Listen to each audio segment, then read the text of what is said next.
হ্যাঁ, আপনার নামটা বলেন। সমাপ্তি। সমাপ্তি। বয়স 22। ওকে, সমাপ্তি, শুরু করুন আপনি যেখান থেকে আপনার বলতে ইচ্ছে করে, কারণ আপনি যেহেতু আমাদের অনুষ্ঠান শোনেন, you have lot of ideas about our programme. So আপনি আপনার মতো করে শুরু করুন। প্রথমে আমরা ব্যাকগ্রাউন্ডে থাকি, তারপর আমরা দেখি আসলে আপনার জীবনের সিক্রেটসটা কি। জি, ছোটবেলা থেকেই শুরু করি। শিওর। ছোটবেলায় আমার ভাই হওয়ার পরে আমি 9 বছর পর হই। আচ্ছা। তা আমার বাবা বলতো যে এবার যদি মেয়ে না হয়, মানে আমার মাকে বলতো যে তাহলে কিন্তু তোমাকে রাখবো না। প্রথমে আপনার ভাই হয়? হ্যাঁ। আচ্ছা। তারপর আল্লাহর রহমতে আমি হই। আমার বাবা অনেক খুশি থাকে। আমাকে ভাইয়া যখন হয়, আমার মায়ের বয়স হয়তো তখন 13 বছর। জি। আমার বাবা লজ্জায় আমার ভাইকে কখনো কোলে টোলে নিত না। তা আমাকে অনেক আদর করতো। আচ্ছা। অনেক আদর করতো। আমি ছোটবেলা থেকেই মানে গ্রামে বড় হই। তা সবাই যেরকম বলে যে সোনার চামচ মুখে দিয়ে জন্ম, ওর হচ্ছে এরকম। মানে আমার দাদার একটু সম্মান, আমার দাদা ছিল হচ্ছে প্রাইমারি স্কুলে চাকরি করতো। আর আমার দাদা মারা যাওয়ার পরে আমার বাবার মানে সবকিছু ঘাড়ে সংসারের কাজ টাজ পড়ে। আর আমার বড় চাচা হচ্ছে পড়ালেখা করতো, ছোট চাচাকেও আমার বাবা পড়ালেখা করায়। আচ্ছা। পড়ালেখা করালে আমার চাচা একটা টাইমে হচ্ছে মানে একটু বড় হই, তখন একটু বুঝতে পারি, হয়তো 4-5 বছর বয়স। তখন থেকে মানে আমাকে কিভাবে যেন মানে ভালো করে মানে ব্যাড টাচ যেটাকে বলে ওরকম করতো। আমি বুঝতাম না, তখন তো বুঝি না আসলে এগুলা কি, ওটা বোঝার বয়সও না। আমার মানে আপন চাচা? হ্যাঁ, আপন চাচা, ছোট চাচা। ওকে। আমি তখন ওটা বুঝি না। আমার ঘুম আসানোর সময় বা দেখা গেছে পড়তে বসানোর সময় করতো, আমি বুঝতাম না যে আসলে এগুলা কি, কেন করতেছে। ওকে। তা আমার বাবা একটা পর্যায়ে বুঝতে পারে, তার অ্যাপেন্ডিসাইটের অপারেশন করে, তার সামনেই মানে ঠোঁটে কিস করা যেটাকে বলে ওটা করে। আমি ভাবি ছোট তো তখন, এটা তো বুঝি না কি। এখন বুঝি যে ওটা কেন করলো আর আমার বাবা কেন তখন কিছু বললো না, এটা মনে হতো। তাই একটা পর্যায়ে যখন এরকম মানে গায়ে হাত টাত দিত, তখন আমার বাবা একটা পর্যায়ে আমার কাছে জিজ্ঞাসা করে। আমার চাচাকে কিন্তু কোনো কিছু জিজ্ঞাসা করে না, আমাকে জিজ্ঞাসা করে। জিজ্ঞাসা করলে আমার চাচা আবার ভয় দেখায় যে তুমি যদি বলো তোমাকে ধরে মারবে। বলো মানে কি? মানে আপনার চাচা কি শিওর হয়ে গেছিল যে বিষয়টা আপনি জানেন বা বিষয়টা আপনি বোঝেন? যখন একটু বোঝা শিখলাম, হয়তো 7-8 বছর। আপনি কি কোনো কিছু জিজ্ঞেস করতেন না বিষয়টা নিয়ে, যে তুমি আমার সঙ্গে এরকম আচরণ কেন করছো? বা ভয় পাইতাম অনেক। চাচাকে ভয় পেতেন? হ্যাঁ, অনেক ভয়। কেন ভয় পেতেন? মানে উনি আমাকে ধরতে আসতেছে, মানে ওই জিনিসটা ফিল হইতো যে কখন যেন হাত দিবে, কখন যেন কি করবে। মানে উনি আসলে পরে আমি ঘর থেকে একটা বেরোনোর অজুহাত খুঁজতাম। তো আপনি তখন 4-5 বছরের বয়স। 4-5 বছরের বাচ্চারা তো অনেক বেশি স্পন্টেনিয়াস হয়, মার সাথে ফ্রি হয় বা ভাইয়ের সাথে। আপনার ভাই তো বড়ই ছিল, ভাই বড় ছিল, পড়ালেখা করতো, ওরকম করে মানে অতটা ফ্রি ছিলাম না। তো বাবা বিষয়টা জানে, জানার পরে আপনাকে প্রশ্ন করে? হ্যাঁ, তখন হয়তো 7-8 বছর বয়স হবে, তখন 3-4 পড়ি হয়তো। আচ্ছা। তা আমি মানে বলি যে না, তা বলে আমি তো দেখছি। আমি বললাম, আমি তখন কথা বলি না কোনো। তাহলে আমি তো চাচার কাছে জিজ্ঞাসা করবো, আমি বলি যে সেটা তুমি জানো। তা সে জিজ্ঞাসা করে কিনা জানি না, আমার চাচা জিজ্ঞাসা করে তুমি কি তোমার আব্বুরে কিছু বলছো? আমি তখন আমার বাবা আবার বলে যে আমি তোরা জিজ্ঞাসা করছি, তুই এটা তোর চাচারা বলবি না। আমি বলি না, বলি নাই কিছু। আচ্ছা ঠিক আছে। রাতে ঘুমাই থাকতাম, আমার দাদির সঙ্গে শুইতাম। সে রাতে উঠে এসে আমার গায়ে মানে টাচ করতো। আপনার দাদির সঙ্গে আপনি ঘুমাতেন, চাচা এখানে থাকবে কেন? অন্য রুমে থাকতো, রাতে যখন সবাই ঘুমাই যেত তখন উঠে আসতো। তো ভয়ঙ্কর বিষয়গুলো। এবং আপনি কিছু বলতেন না? কি বলবো, কি মানে তখন তো এটা বুঝি না ভাই, শুধু টাচ করতো তো। বাট আপনার তো ভয় লাগা উচিত। মানে আমি জানি না, প্রশ্নগুলো আমার আসছে বলে আমি করছি। আমি অতটুকু বয়সে যতটুকু সোরা পড়তাম, যতটুকু যার কাছ থেকে শুনছি যে এই দোয়া পড়লে রাতে কোনো খারাপ কিছু হবে না বা কোনো কিছু কেউ করতে পারবে না, আমি ওইটা পড়ে ঘুমাতাম যে হয়তো আজকে কিছু হবে না, কিন্তু সেই জিনিসটাই হতো।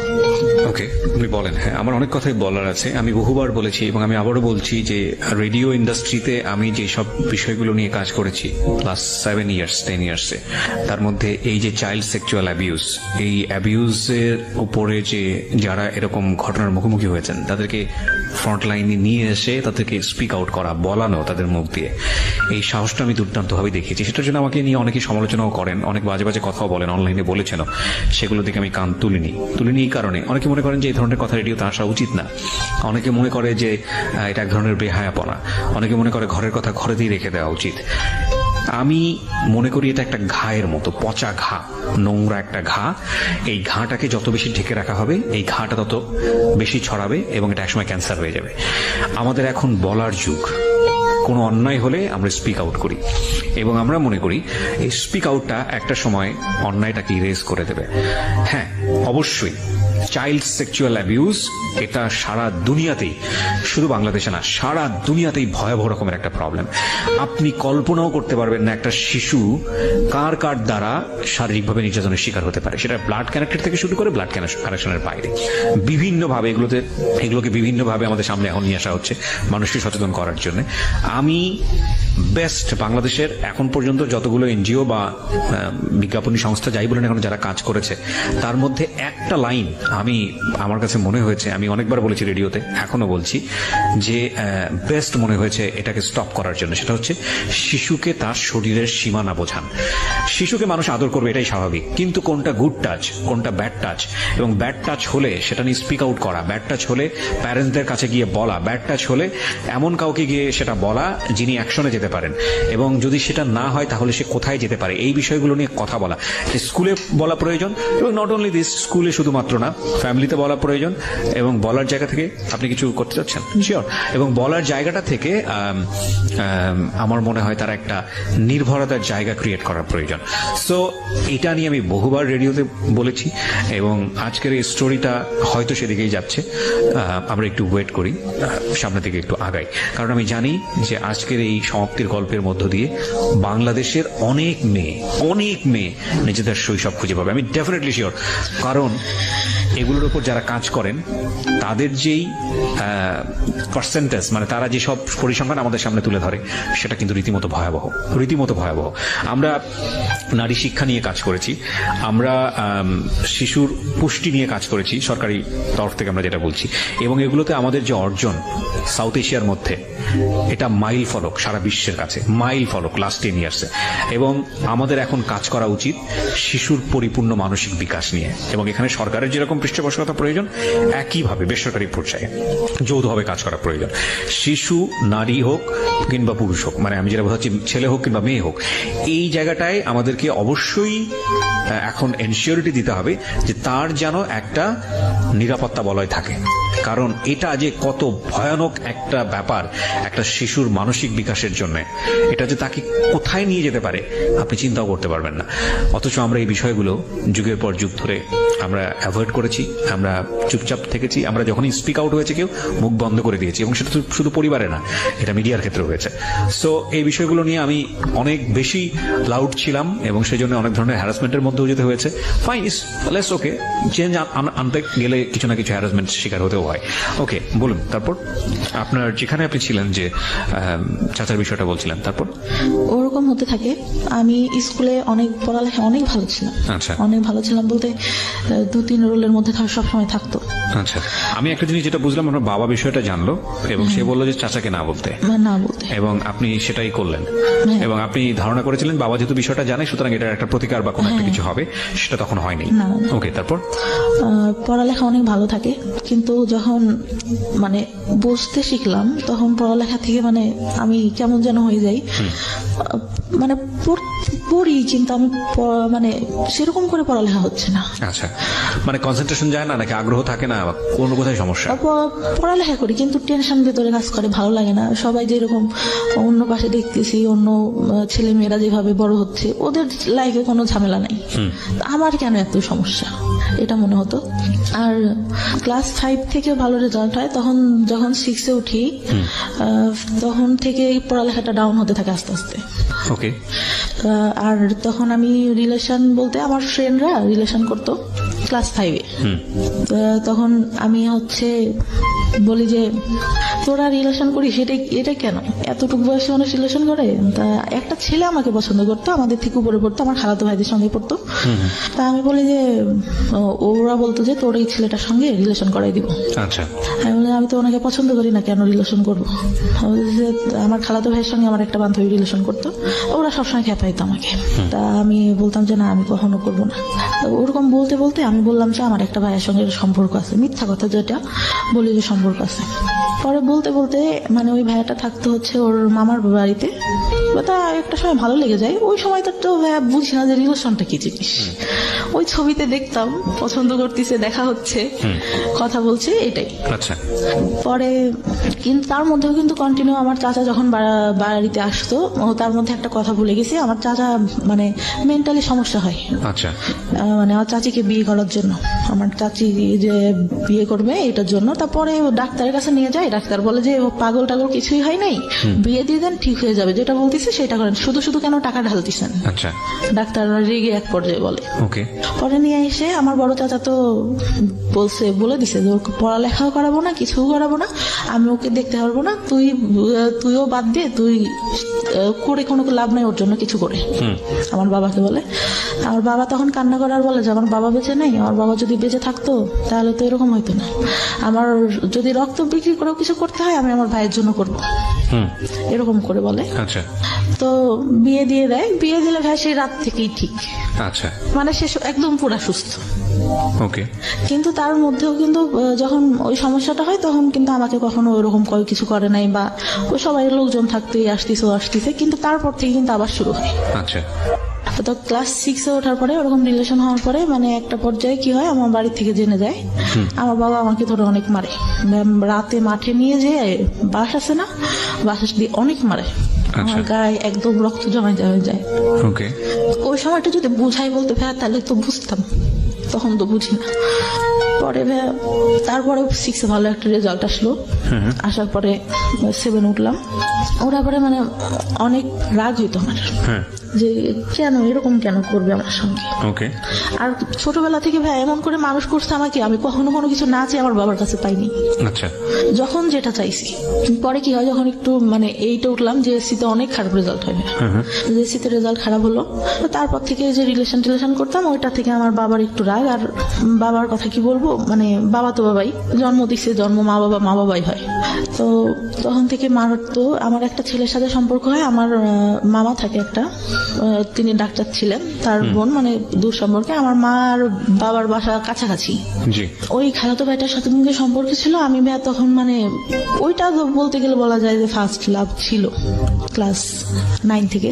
আচ্ছা তো আমি অনেক মানে ওনার ইমোশনাল হয়ে যাই, তো ওই বয়সে যেটা হওয়ার কথা। আচ্ছা পরে আমার বাসা থেকে জানতে পারে, আমার বাবা মেনে নেয় যে আচ্ছা ঠিক আছে, যদি তোমরা দুজন পছন্দ করো তাহলে ঠিক আছে, কিন্তু আমার মা মেনে নেয় না কখনো, মানে ছেলেটার পছন্দ করতো না, পড়ালেখা ভালো ছিল না। চাচা বাইরে পড়ালেখা করতো, ছোট চাচা, যে আমার মানে খারাপ ভাবে দেখতো।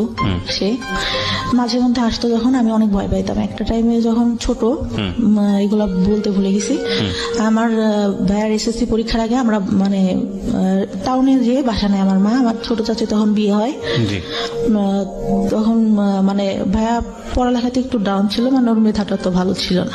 আচ্ছা তো এখানে নিয়ে যায়, বা বলে যে এখানে তো কাজ টাজ করতে হয়, পড়তে পারে না, কি করে বেড়ায় না বেড়ায়। বাসায় গেলে ওইখান থেকে, মানে ও টাউনে পড়ালেখা করতো, তো ওখান থেকে সুবিধা হবে। ওইখানে বাসা নেয়। আমি ভালো একটা স্কুলে পড়ালেখা করতাম, ছোট মানে নার্সারি থেকে শুরু করি।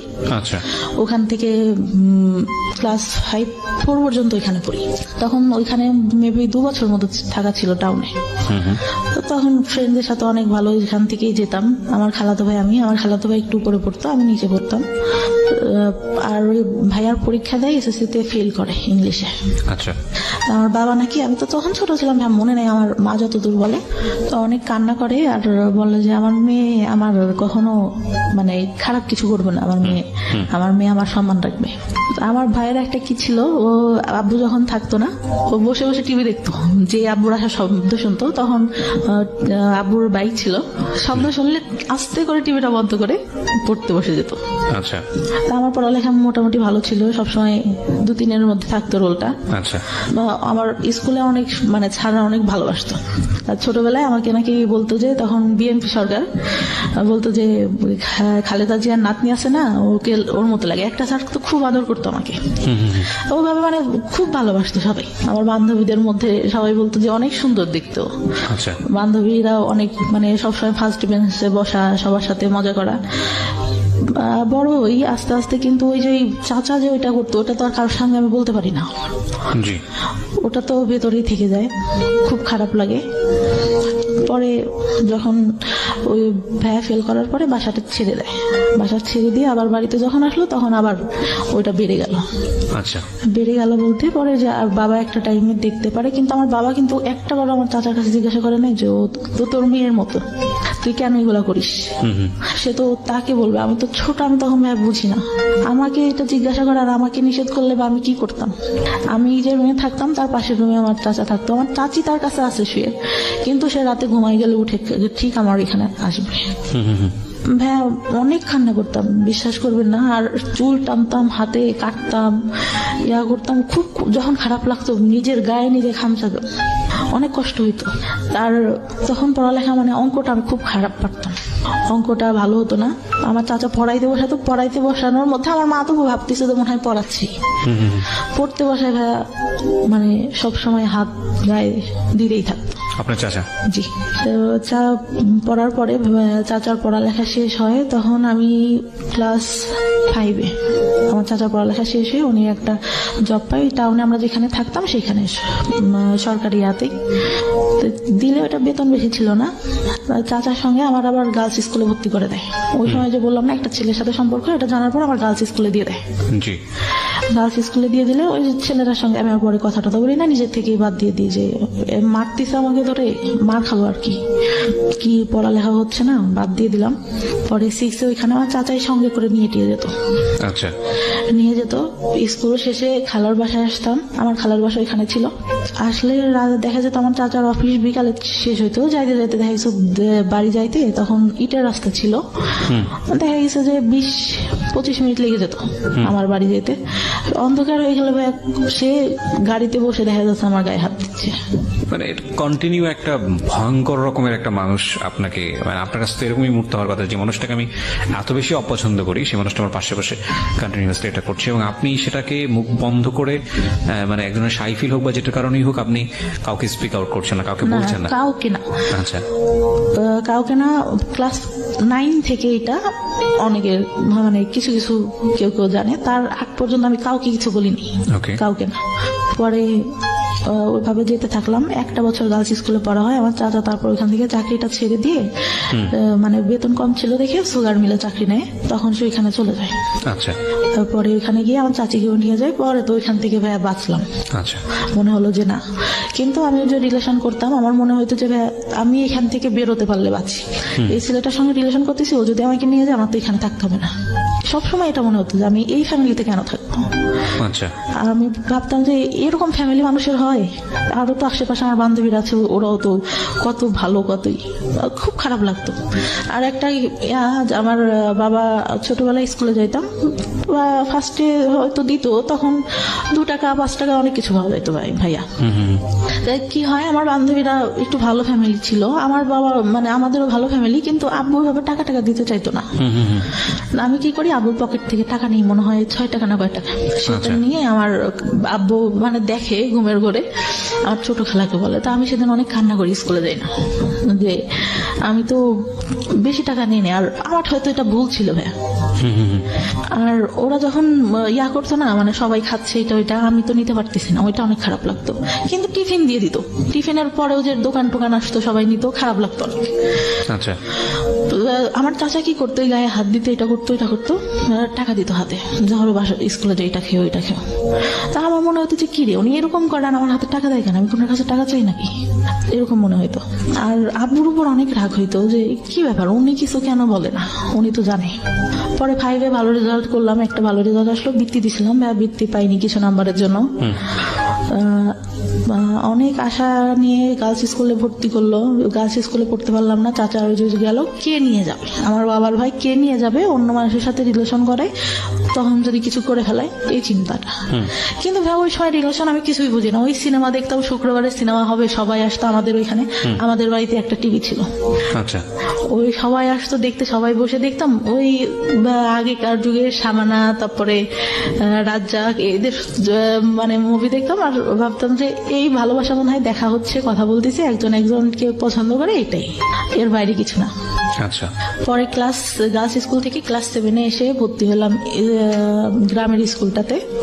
ওইখানে ছেলেমেয়েরা সবাই একসঙ্গে, আমার বান্ধবীরা প্রেম করতো, এই করতো সেই করতো। আমি ভাই কোনোদিন স্কুলে প্রেম করি নাই, কেন জানি না। আমার স্কুলের ছেলেদের একসাথে পড়তেছি ভাইয়ের মতো, ফ্রেন্ডের মতো। ওদের সাথে প্রেম করবো না, আমার এটা কখনো মাথায় আসতো না, কেন প্রেম করবো বাইরে। পরে ওই আমার ক্লাস 7 যায়, আমার চাচা মাঝে মধ্যে তখন বাড়িতে আসতো ছুটিতে। আবার দেখা গেছে ওই চিনির মিলে চাকরি পাওয়ার পর ওনাদের তো কোয়ার্টার দেয়, ওইখানে যাইতাম। অনেক সুন্দর ছিল ভাই কোয়ার্টার গুলা, যাইতাম, অনেক ভালো লাগতো দেখতে। অনেক গোলাপ ফুল, আমি ছোটবেলা থেকে ফুল অনেক পছন্দ করি। ফুল গাছ নিজে এনে এনে লাগাতাম, ওই 5-6 টাকা দিয়ে ফুল গাছ কিনতে পাওয়া যেত, ওইগুলো এনে লাগাতাম, অনেক পছন্দ করতাম। ওইখানে গেলে অনেক ভালো লাগতো আমার, অনেক ফুল, গোলাপ ফুল ধরে ধরে আছে অনেক কালারের, এই ফুল ওই ফুল, অনেক ভালো লাগতো। কিন্তু ভাইয়ার কি হইতো, দেখা গেছে আমার চাচি গোসলে ঢুকছে বা আম্মু নাই, ওই সুযোগে আমার চাচা এসে হঠাৎ করে হাত দিবে। তখন তো একটু বড় হয়েছি, আমার ফার্স্ট পিরিয়ড হয় ভাইয়া 6 না হলে 7 থেকে। অত তাড়াতাড়ি পিরিয়ড, মানে আমি তখন ভাই প্যান্ট পরি, স্কুলে গেছি, স্কুল থেকে আসছি, আম্মু আমার প্যান্ট দেখে বলে এটা কি তোর। আমি বললাম এটা কি, আমাদের তখন হচ্ছে আমার মানে জমি আছে আমার বাবার অনেক। তা আমি বলি যে ওই কাকুটা মনে হয় মোবাইল দিয়ে হাত মুছছে, এটা। তা বলে যে না, এটা এরকম না। আমার চাচি, আমার মাও কিন্তু অতটা ফ্রি না। আমার মা আমাকে কিছুই বলে না, আমার ছোট চাচিকে বলে যে ওর এটা হয়েছে, তুই ওকে শিখাই। আমি মানে তখন মানে ন্যাকড়া ইউজ করে, ওটা আমি বুঝতাম না ভাই কিভাবে, আমার দেখাই দিছে কিন্তু আমি ওইটা বুঝি না। আচ্ছা, তখন জানতে পারলাম যে প্যাড ইউজ করে। ওটা যদি আম্মুকে বলতাম, আম্মু যদি আব্বুকে বলতো, আব্বু বলতো দুনিয়ার লোক ন্যাকড়া ইউজ করে, তোমার মেয়ের প্যাড লাগে। এটা বাবা বলতো? হ্যাঁ। ভেরি ব্যাড, ওকে, প্রিটি ব্যাড, মানে নাথিং টু সে। ওকে, বলেন তারপরে কি হয়েছে? পরে ভাই আমি মানে কাপড়টা খুব নষ্ট করে ফেলতো, মানে you don't know how to manage it. না বুঝতে। বিষয়গুলো আসলে খুব সেন্সিটিভ, মানে আমাদের সমাজে এগুলো নিয়ে কথা বলাটাও অন্যায়, কিন্তু এগুলো একটা মানুষের জীবন আচরণের সঙ্গে জড়িত। এবং একটা মানুষকে যদি আমরা সুস্থভাবে বড় করতে চাই, তাহলে তার যে বেসিক নিডগুলো, এই নিডগুলোকে আমাদের সাপোর্ট দেওয়া উচিত। একটা মেয়ে শুধুমাত্রই লেখাপড়া শিখে নারীর শিক্ষা, নারীর অধিকার, অমুক ঠমুক এগুলো নিয়েই শুধুমাত্র একজন নারী না। নারী জন্মগতভাবে একজন পুরুষের চেয়ে আলাদা, সুতরাং তার আলাদা কিছু সাপোর্ট দরকার হয়, এবং সেটা ফ্যামিলি থেকেই শুরু হওয়াটা জরুরি। দেখুন, উনি যে বিষয়গুলো নিয়ে কথা বলছেন, এগুলো নিয়ে আমাদের সমাজে খুব একটা কথাবার্তা হয় না, এগুলোকে আমরা ট্যাবু মনে করি, এগুলো নিয়ে আমরা কথাবার্তা হই না। অথচ আমাদের ধর্মে এত সুন্দরভাবে বিষয়গুলো ব্যাখ্যা করা আছে, এত ইন ডিটেইলি ব্যাখ্যা করা আছে, অথচ এগুলো নিয়ে আমরা কথা বলার প্রয়োজন মনে করি না। এবং এগুলো নিয়ে কথা বলা উচিত এই কারণে যে এগুলো একটা মানুষের বেসিক নিড, স্বাস্থ্যের সঙ্গে জড়িত, একটা মানুষের প্রপারলি বড় হওয়ার সঙ্গে জড়িত, এবং এগুলো নিয়ে খুব সুন্দরভাবে বোঝানো উচিত। হ্যাঁ, উনি যখন বলছেন তখন উনি চোখ মুছছেন, কারণ আমি জানি যে এটার মধ্যে আসলে অনেক বড় একটা কষ্ট জড়িয়ে আছে। এগুলো প্রয়োজনীয় জিনিস।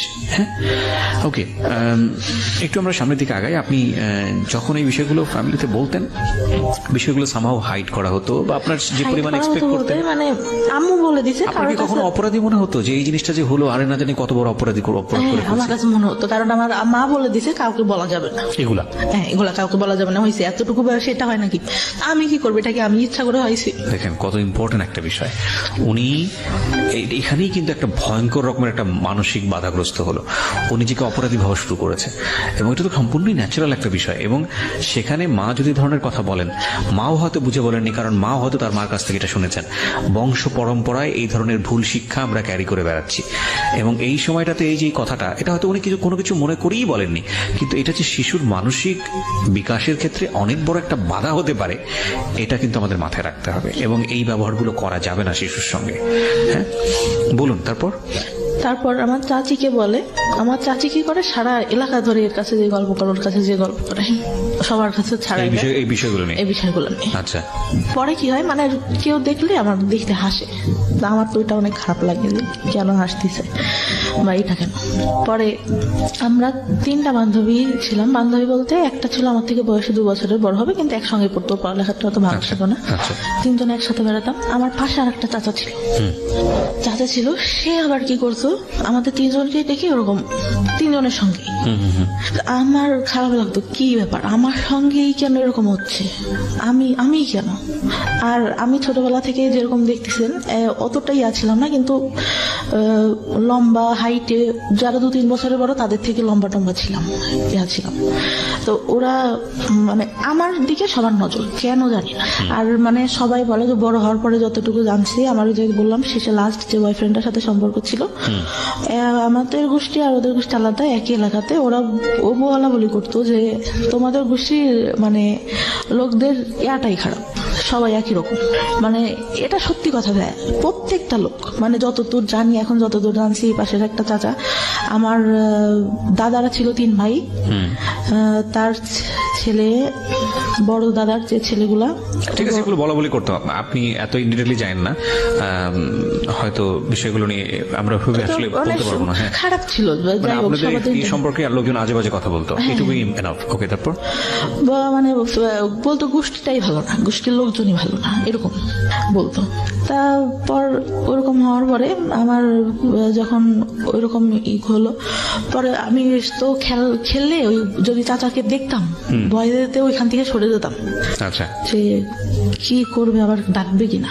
আচ্ছা, সবাই গাছ উঠতে পারতো, আমি গাছ উঠতে পারতাম না, আমার খুব আফসোস লাগতো। ছোট একটা গাছ ছিল, এটা উঠতে পারতাম, তাছাড়া উঠতে পারতাম না। আর সবাই মানে আমাদের ফ্যামিলিটা যেহেতু সব ইয়ার থেকে একটু ভালো ছিল, সবাই আমাদের ওইখানে আসতো, আর আমার বাবা এইটা ওইটা কিনে দিত, খাইতাম। তা সবাই ওইটার জন্য আসতো মানে আমাকে সবাই খেলবে। আর এত বোকা ছিলাম ভাই, বিশ্বাস করবেন না, ভালো ভালোটা সবাইকে দিয়ে দিতাম, নিজে না খেয়ে। এখন পর্যন্ত এই অভ্যাসটা আছে। তা যখন 6 থেকে গার্লস স্কুল থেকে 7 আবার এখানে এসে ভর্তি হলাম, বান্ধবীরা প্রেম করে, এই করে সেই করে, আমার খুব খারাপ লাগে, স্কুলে কেন এটা করবো। আবার স্যাররা দেখা যাচ্ছে ওইটা নিয়ে খারাপ খারাপ কথা বলতেছে, খারাপ লাগে। তারপরে আমি স্কুলে যাই, যখন পিরিয়ড হতো তখন স্কুলে যাইতাম না ভাইয়া, কারণ আমি ক্যারি করতে পারি না, ওটা আমি কাপড় নোংরা করে ফেলতেছি। আচ্ছা, এই সময় আপনার মা আপনাকে কোনো সাপোর্ট দিত না? না, মা টাকা পাবে কোত্থেকে, মা ওই যে হাঁস মুরগি একটু পালতো, ওইটা দিয়ে দেখা গেছে এইটা ওইটা করতেছে সংসারে। আমার বাবা কেমন ছিল, এই বাজার করতেছে, এই করতেছে, লোকজন আসতেছে, আহামরি কেনা কিনতেছে, কিন্তু সংসারে কি দরকার হইলো ওটা নিয়ে তোর কোনো মাথা ব্যথা নেই, এরকম।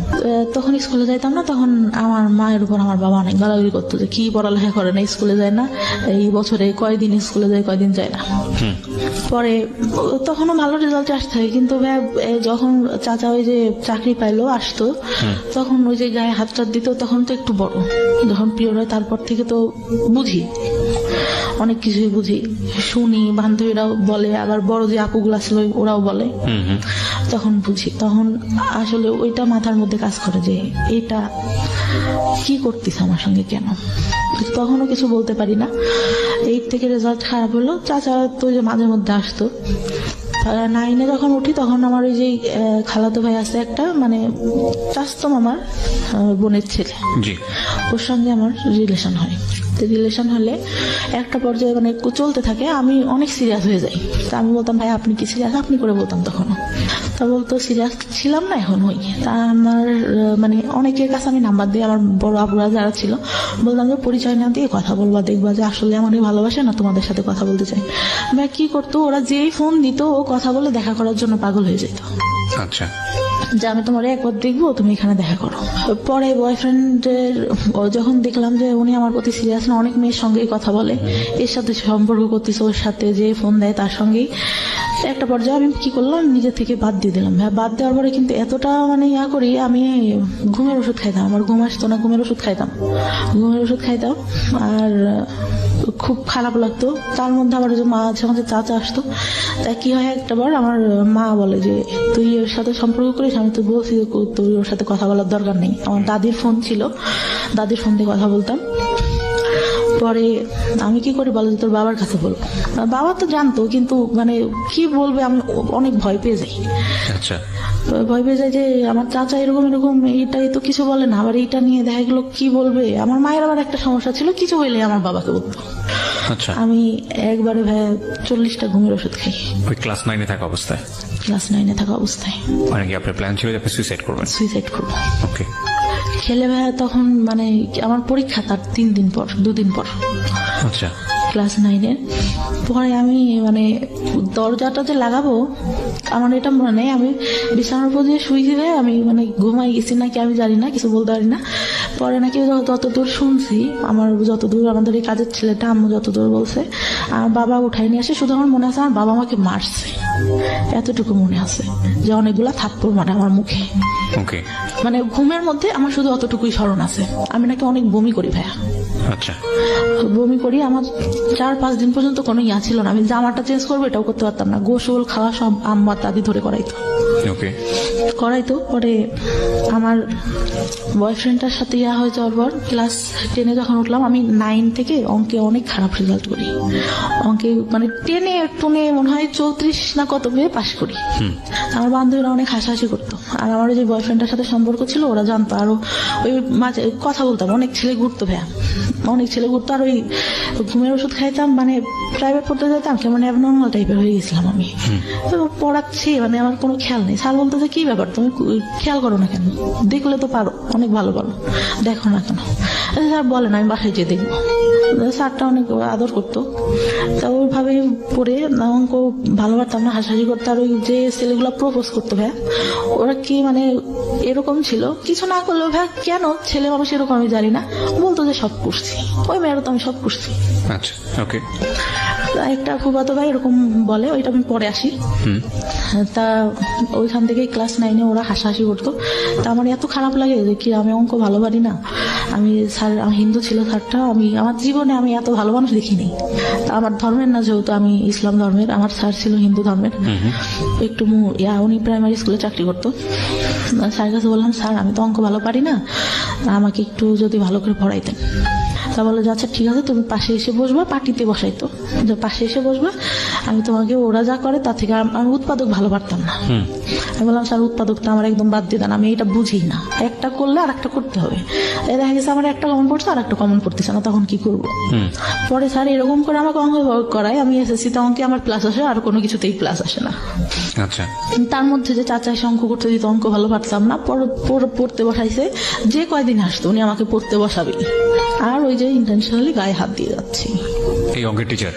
না না, চাচা। আমার চাচা। ওকে। ওই যে আসতো মাঝে মধ্যে বাড়িতে, জি। অঙ্ক না পারলেই দেখা গেছে রাগারাগি করতেছে, আমি অনেক কাঁদতাম, আমি কিছু বলতাম না, অনেক কাঁদতাম। আম্মু বলতো তুই পড়িস না কেন, এই জন্য তো তোকে রাগ করে। আম্মু তো তখন কিছু জানে না। আমার তার মধ্যে আমার ছোট চাচার একটা বাচ্চা হয়, আমার ভাইটাকে আমি অনেক আদর করতাম, অনেক ভালো লাগতো। কি হয়তো আমার ভাইটাকে কোলে দিতে যে উনি আমার গায়ে হাত দিত। Very bad.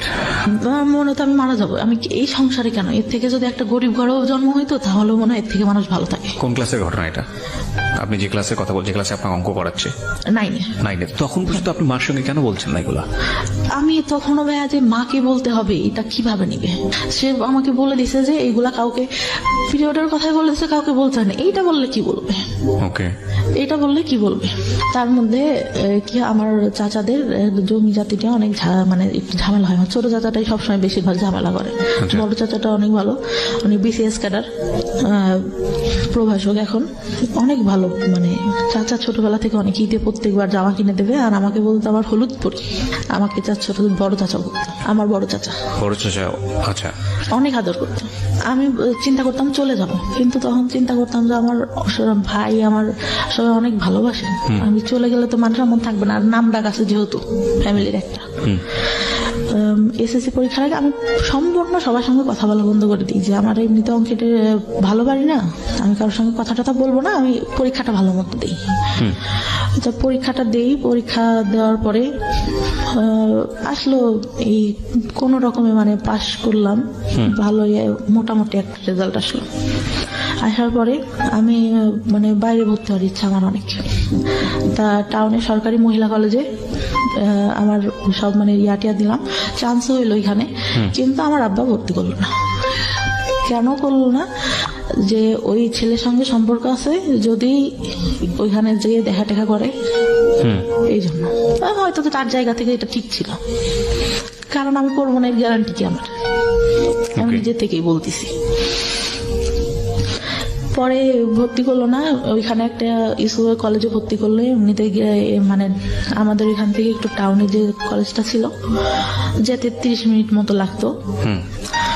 ওইখানে আমার বাবার যে ফ্রেন্ডের ছেলেটা আবার ওইখানে কলেজে কিভাবে যেন খোঁজ পায় আমাকে, মানে ওই ছেলেটার আবার কি হয় বলতে ভুলে গেছি।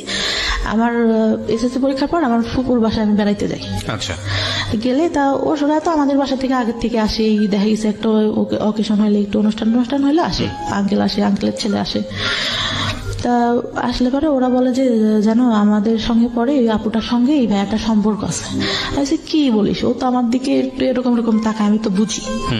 আমার ফুফাতো ভাই বলে যে না, সত্যি কথা, অনেক ভালো সম্পর্ক, আর ওরা অনেক ভালোবাসে ওই আপুটাকে, আপু অনেক ভালোবাসে। আমি বলছি আচ্ছা, আজকের দিনের মধ্যে যদি আমি ওর সাথে সম্পর্ক করে দেখাইতে পারি, একটা বাজাবাজি ধরনেরই।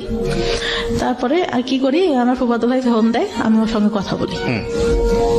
কথা বলে ঠিক সন্ধ্যার সময় ফোন দিছে, আচ্ছা আমি তোমাকে একটা কথা বলতে চাই সমাপ্তি, তুমি কি আমার কথা যদি হ্যাঁ হয় হ্যাঁ বলবা, নাহলে পরে না বলবা। আমি বলছি জি বলেন। বলতেছে তুমি কি আমাকে লাইক করো? আমি বলছি যে দেখি, চিন্তা করে দেখি।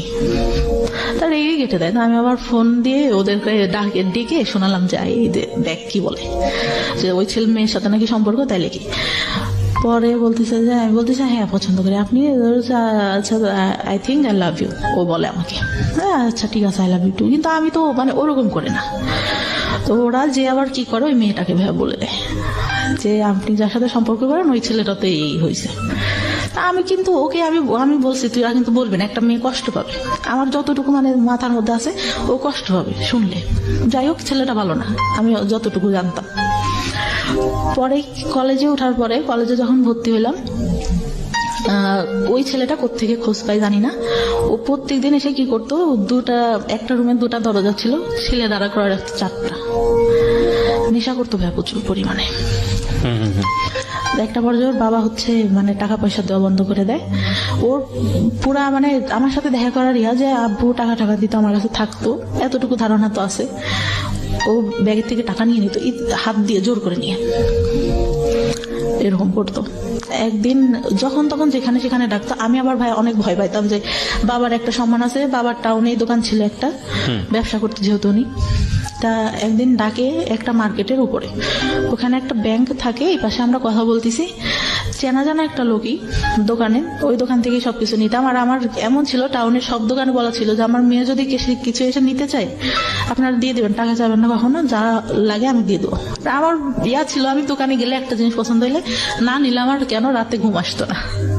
আচ্ছা, ওই আঙ্কেলটা আমার খালুর দোকান ছিল ওখানে একটা, আমার খালুকে বলে যে এরকম দেখা করছে। ভাই এত বাজে করে উপস্থাপন করে দেখা করাটা আমার বাবা নিতে পারে না। এত বড় একটা লাঠি নিয়ে আমার মারার জন্য বসে আছে। রাতে ডাকছে, আমার মা সহ গেছে, আমার মা পাশে বসা। আমি বলছে যা সত্যি তাই বলবি। আমি মামার কাছে যেগুলো জিজ্ঞাসা করে আমি বলি যে না এরকম তো কিছুই হয়নি। পরে আব্বু বুঝতে পারে যে মিথ্যা সত্য কথা, মানুষের কথা শুনলে বুঝতে পারে, তো কিছু বলে না, বলে আচ্ছা ঠিক আছে। তো ওনারা আবার এরকম বলে যে আপনার মেয়েকে বিয়ে দিয়ে দেন, নাহলে কিন্তু এই ছেলে অনেক প্রবলেম করবে, তাই বলে। তারপরে ইন্টার ফার্স্ট ইয়ারে তো তখন এসএসসি পরে ভর্তি হয়েছি। ইন্টার ফার্স্ট ইয়ার পরীক্ষার কিছুদিন আগে আমাকে একটা ছেলে দেখতে আসে। ছোটবেলা থেকেই চিনি, কিন্তু এভাবেও জানি না যে আমাদের এলাকায় বাসে, এটা জানি কার ভাই কার ছেলে এটাও জানি না। আমার আবার কেমন ছিল যে আমি কোথাও যেতে গেলে আব্বুর কাছে শুনতে হবে, আর বাইরে অত বেরোনোর কোনো ছিল না আমাদের। আমি এলাকার মধ্যে আমাদের গোষ্ঠীতেও অনেকের নাম জানি, চিনি, একজনের মুখে চিনি, একজনের নাম জানি, এরকম অনেকে চিনিও না। তো কারণ গোষ্ঠীটা তো অনেক ছাড়ানো চিটানো, এক জায়গায় তো সীমাবদ্ধ না। তা ওই মানে শাড়ি পরিয়ে এটা দেখে নাকি ওর অনেক ভালো লাগে। পরে আমাকে আমার ভাইয়ের বিয়েতে তো যে মানে আমাদের বিয়ের পরে আবার দেখা যায় যে যেতে হয় বউয়ের বাড়িতে, মানে আমার ভাবির বাড়িতে যেতে হবে। তো আমার ভাই বলে যে তুই চল, আর আমার মামা তোমার কথা বলে যে ও চল। হুম। আমি বলি যা না, যাব না, আমার যেতে ইচ্ছা করে না, কারণ আমি তখন যে টেনশনে, আমার বয়ফ্রেন্ডের সাথে আমার ব্রেকআপ হয়ে গেছে, মন মানসিকতা ভালো থাকে না। আর ভাবিদের বাড়িটাও এরকম ছিল যে আমার পছন্দ না, মানে মাটির রাস্তা দিয়ে যেতে হতো, আমার ভালো লাগতো না। ওকে। তা বলছে যে আচ্ছা চল আজকে যাই, কালকে চলে আসবো। তা আমি আবার তখন একটা গোপনে ফোন ব্যবহার করতাম, তো ওটা বাসায় রেখে যাই। আসার পরে 16 তারিখে যাই মার্চের, 18 তারিখে ব্যাক করি। ওকে। ফোনটা খোলার পরে আমি দেখতেছি আমার ফোনে একটা মেসেজ, আমাকে তুমি খুঁজলে কেন? আমি তোমাকে খুঁজলাম, মানে কে এটা, আমি কাকে খুঁজলাম? ওকে। তারপর আমি মানে আমার ফোনে ব্যালেন্স থাকে না, আমি ফোন দিই, তা বললাম যে ভাই কে? তা বললো, ওর নাম ধরে বললো যে আমি অবাক। আমি বললাম যে আপনাকে আমি খুঁজলাম কে, মানে কি আমি আপনাকে কেন খুঁজবো? বলতেছে না, আমাকে একজন বললো তুমি আমাকে খুঁজছো। আমি আপনাকে খুঁজবো মানে আমি আপনাকে খোঁজার কোনো প্রশ্নই আসে না। তারপরে আবার ফোন দেয় যে আসলে তুমি আমাকে খুঁজো নাই, তুমি আমাকে দেখো নাই। ওর মধ্যে মানে কি হয়, আমার খালাতো ভাই একটা বিয়ে করে, সম্পর্ক করে, ওই মেয়ে দেখতাম ওর দিকে তাকায় থাকে। তা আমার খালাতো বোনের ওয়াইফের আবার সম্পর্কটা ভালো ছিল, মানে ইয়াটা ভালো ছিল না, চরিত্রটা ভালো ছিল না। অনেকের সঙ্গে, ভাইয়ের সঙ্গে ইয়া হওয়ার পরে হুট করে বিয়ে করে, প্রেম করে, অনেকের সাথে আবার কথা বলতে। বাসে যেতে গেছে, মানে ঢাকায় থাকতো ওরা, ঢাকা থেকে বাড়িতে যেতে গেছে, কারণ নাম্বার পাইছে, পাশে বসছে, তার সঙ্গে কথা বলা শুরু করে দিচ্ছে। এরকম আমি ভাবতাম যে আচ্ছা যে ছেলেটার সাথে কথা বলে এ কি সে নাকি, অবাকের কথা ভাবতাম। তো এইভাবে তাকায় আসছে কেন? আমি আবার পিছন থেকে বসে আমি আবার ওর দিকে তাকায় আসি। তো ও ভাবছে যে আমি ওকে দেখি, কিন্তু আমি তো ওকে দেখি না, আমি দেখি যে ভাবি কেন ওর দিকে তাকাই। আমি তো এটা দেখি, মানে ও অনেক সুন্দর, অনেক সুন্দর ছিল দেখতে, অনেক সুন্দর। ও 6 ফিট হাইটে, লম্বা, সেরকম দেখতেও সুন্দর। তা তখন বলে যে আমাকে বললো তুমি আমার দিকে তাকাইছিল না। আমি তো তাকাইছিলাম না, তখন আমি এটা খুলেই বলি যে এরকম এরকম, আমি ভাবছি যে ভাবি আপনার দিকে কেন তাকায়, আপনার সঙ্গে কি কথা বলে কিনা। তা বলে না, আমার সঙ্গে কথা বলে না, আমি জাস্ট তোমাকে অনেক ভালো লাগে এই জন্য। আমি পরে বলি যে ভাই আপনি আমার সাথে কথা বলবেন, ঠিক আছে, আমি সবকিছু বলি যে আমার কিন্তু আগে অনেকগুলো রিলেশন ছিল, অনেকের সঙ্গে আমি কথা বলতাম, এগুলো কিন্তু আপনি জানেন এলাকায় যেহেতু এগুলো আসতে পারে, আর আপনি এগুলা নিয়ে পরে সমস্যা করবেন, সম্পর্ক করলেও এটা কিন্তু হবে না। পরে ও বলে যে আচ্ছা ঠিক আছে, সমস্যা করবো না। মানে যখন রিলেশন হইলো, কথাবার্তা হইতো, ফিজিক্যালি কোনো কিছু না, শুধু এমনিতেই কথা হইতো। কিছুদিন পরে ঠিক সেই কথাগুলো শুরু করলো, কেন করছো, আমার ফ্রেন্ডরাও তো এর মধ্যে আছে, কথা বলছো কেন? ও বলছে যে তোমার সাথে থাকছে, এগুলো বলছে, এই করছে ওই করছে, আমার তো এগুলো নিতে কষ্ট হবে।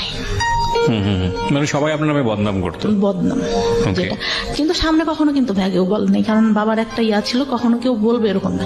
কিন্তু গেলে পরে এই মেয়েটা ভালো না, এই মেয়ের চরিত্র ভালো না, পরে এরকম বলতো। তারপর আমি ওর কাছে বিশ্বাস করবে না, সব ঘটনা বলি, সব আমার ছোটবেলা থেকে কি হয় না হয় আমি সবকিছু বলি। আচ্ছা। ও মানে একটা পর্যায়ে কি হলো, ওইগুলা নিয়ে কথা বলা শুরু করলো। ওই মানে আপনার সঙ্গে ঝগড়া হতো, এগুলো নিয়ে খোটা দিত, এগুলো নিয়ে খোটা দিত। মানে ওইগুলা চাচাদের কথা না নিয়েও বাইরে যে ছেলেদের সঙ্গে কথা বলতাম, এগুলা নিয়ে খোটা দেওয়া শুরু করলো। আমি তখন অনেক কাঁদতাম যে তোমার তো আমি সব বলছি, দুনিয়ার কেউ কিছু জানুক না জানুক তুমি তো জানো, তাহলে কেন এগুলা বলো? আর তুমি যদি আমার লাইফে আগে আসতো তাহলে তো আমি এগুলা করতাম না। আমি তো তোমাকে ভালো করে চিনতাম না, স্কুলে গেছি একটু দেখছি, এই যা তুমি আগে বলতো আমার সাথে রিলেশন করবা, তুমি তো অনেক আলোচনা, কারণ আমি তো ছোট, তুমি তো আমার থেকে বড় হবা। পরে ভাই আমার ফার্স্ট বিয়ের ইয়াটা আসে, হুট করেই আমাকে বিয়ে দিয়ে দেয়, আমার কাছে জিজ্ঞাসাও করেন না যে আমি পছন্দ করি কিনা। কিভাবে হয় বিয়েটা? আমাদের এখানে কোন ক্লাসে তখন আপনি? Inter first year. ওকে। আমার তখন ভাই বিয়ের বয়সটাও হয়নি। মানে আমার মাকে এসে একজন বলতো যে, মানে সে হচ্ছে মুরগি দিয়ে যেত আমাদের বাসায়, বলে যে আপনার মেয়েটা তো অনেক সুন্দর, ছেলেটা অনেক সুন্দর, বাইং হাউসে চাকরি করে, তা আপনার মেয়েকে বিয়ে দিয়ে দিই। তা আমি বলে যে খোঁজ খবর না নিয়ে, আর আমি এগুলা জানি না, ওর বাবা শুনলে রাগ করবে। তা আব্বুকে বলে, আম্মু হয়তো কোনোভাবে কনভিন্স করে বললে আম্মু আমার ভাইয়াকে পাঠায়। ভাইয়ারা ঈদের মধ্যে, মানে বিয়ের পরে ভাইয়া বাসাতেই থাকে, ভাইয়া চাকরি একটা করতো, সেটা ছেড়ে দেয়, পরে ভাইয়া যায়, যে কি করে ওকে বলে যে আশেপাশ থেকে খোঁজ নিতে, ও কি করে ওই বাসায় ঢুকে যায়। পরে ছেলের ছোট ভাইয়ের কাছ থেকে সবকিছু দেখে, তাদের বাড়ি টাড়ি দেখে অনেক মানে টাইস করা, ইয়া করা, ফুল ওয়াল উপরে টিন শিট, তার মধ্যে টাইস করা, ইয়াটিয়া অনেক ভালো, ভাইয়া পছন্দ করে। ছেলে আসে দেখতে, তার একদিন না দুদিন পরে, না আমি তো ছেলে মানুষকে তাকায় দেখবো, লজ্জার একটা ব্যাপার। আমাকে শাড়ি টাড়ি পরানো হয়, তা আমি তাকাই না কখনো। উনি আমার কাছে জিজ্ঞাসা করে ঠিকানা টিকানা এইগুলা নর্মালি যেগুলা জিজ্ঞাসা করে, বা চুল দেখাবে এইসব কিন্তু কিছু বলে না। এমনি নাম টাম জিজ্ঞাসা করলো, ইয়া করলো, অনেক পছন্দ হয়েছে। পছন্দ হইলে মানে আমার মায়েরও অনেক পছন্দ, বাবারও অনেক পছন্দ ছেলেকে দেখে। কিন্তু ছেলেটা ভাই আমার থেকে মনে হয় 17-18 বছরের বড় হবে। ওকে, 17-18 বছরের বড় হবে। তখন তারা কি করলো যে বিয়ে করবে। আব্বু বলে যে আচ্ছা বিয়ে না, আমার এক টাইমে আমি অনেক বড় করে অনুষ্ঠান করব, আমরা এমনিতে শুধু কাবিন রেজিস্ট্রেশন করে রাখি, রেজিস্ট্রি করা হয়, কবুল টবুল বলা হয় না। ওই ছেলেদের তখন রাতে ওইখান থেকে চলে যায়। আমি অনেক কান্না করি ভাই, আমি তখন বলতে পারি না যে এই ছেলের সাথে আমার সম্পর্ক আছে, আমি একে ছাড়া থাকতে পারবো না। পরে তার মধ্যেও আমার যে চাচা আসে, ছোট চাচা আসে, ঈদে আসে, এই আসে সেই আসে, কন্টিনিউ এটা চলতে থাকে। আচ্ছা, পরে বিয়ে দেওয়ার পরে হুট করে দিয়ে দিল। আমার সবাইরে ফোন দিয়ে বললো, আমার বড় চাচা বলে যে কি ব্যাপার, তুই বিয়ে দিলি আমাদের কাছে তো জিজ্ঞাসা করবি। পরে যাওয়ার পরে আব্বা একটা ফোন দিল, ওই কন্টিনিউ কথা হইতো ছেলেটার সঙ্গে। কথা বলার আগে অন্যই যখন চলে যায় তারপরের দিন আমার ফুকুরা আসে, সবাই আসে, আমাকে আমি বললাম যে ভাইয়া ছবিটা দেখি ছেলেটার। আমার যখন দেখাইলো, আমি শুধু ভাইকে বললাম তোরা কি করলি। মানে এটা বিয়ে হওয়ার পরে গিয়ে আপনি ছবি দেখলেন ছেলেটার? আমি তখন তাকাই দেখিনি ভাইয়া, মানে আমি লজ্জাতে কি তাকাই দেখবো। আমাকে জিজ্ঞাসা করছে, আমি মাথা নিচু করে যতটুকু বলার বলছি। ছেলেটা হাইট টাইট লম্বা টম্বা সুন্দর ছিল, কিন্তু অত বয়সের তো একটা ছাপ মুখের উপর পড়ে। তো বিয়ে হয়ে যায় এইভাবে। আমি সেদিন আমার যার সাথে সম্পর্ক ছিল ওকে ফোন দিয়ে আমি অনেক কান্না করি। ঈদের পরে ও বাড়িতেই ছিল, ঢাকায় পড়ালেখা করতো। ও শুধু বলে যে যা হবার হয়ে গেছে, এখন আমি কি করবো। আমি তো মানে আমার ভাইয়ের সাথে ওর আবার অনেক ভালো সম্পর্ক ছিল। আমি তো ভাইয়াকে ফোন দিয়েছিলাম যে ভাই কি করেন। এখন ভাইয়া তো আর আমাদের সম্পর্কের কথা জানে না, হয়তো অনেকের কাছ থেকে শুনতে পারে, তাছাড়া তো আর কিছু জানে না। বললো যে ওকে দেখতে আসছে, হয়তো বিয়ে হয়ে যাবে, আমি বাড়িতে। তা বলতেছে ও নাকি জিজ্ঞাসা করে আমাকে যতদূর বলে যে খোঁজ খবর নিছেন কি করে ছেলে, যে হ্যাঁ ভালোই। বলতেছে এরকম হুট করে কি বিয়ে দেওয়া ঠিক, ওনাকে এই কথাটা বলে, আমাকে বলে যতদূর। এখন ও বলছে কি না দেওয়া আমি সঠিক জানি না।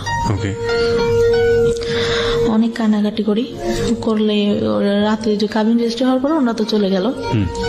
পরে আমার সাথে কথা হইতো কিন্তু আমি নিতে পারতাম না। পরে মানে যখন কথা টথা হইতো, উনি একটা পর্যায়ে বলে যে আচ্ছা আমাদের তো শুধু কাবিন রেজিস্ট্রি হয়েছে, তুমি ফোনে কবুল বলো, আমিও বলি, মানে আমাদের তো তাহলে বিয়ে হয়ে গেল। কে বলছে তা? মানে আমার যার সঙ্গে কাবিন রেজিস্ট্রি হয়। আচ্ছা আচ্ছা, ওকে। আমি বলতেছি কেন বলবো, যখন কাবিন মানে কবুল বলতে হবে তখন তো বলবোই, তখন তো সবাই থাকবে। ফোনে বলে শুধু শুধু কি দরকার, কাবিন রেজিস্ট্রি তো হয়েছি। তো বলতেছে বলো, তাহলে তো আমরা স্বামী স্ত্রী হয়ে গেলাম।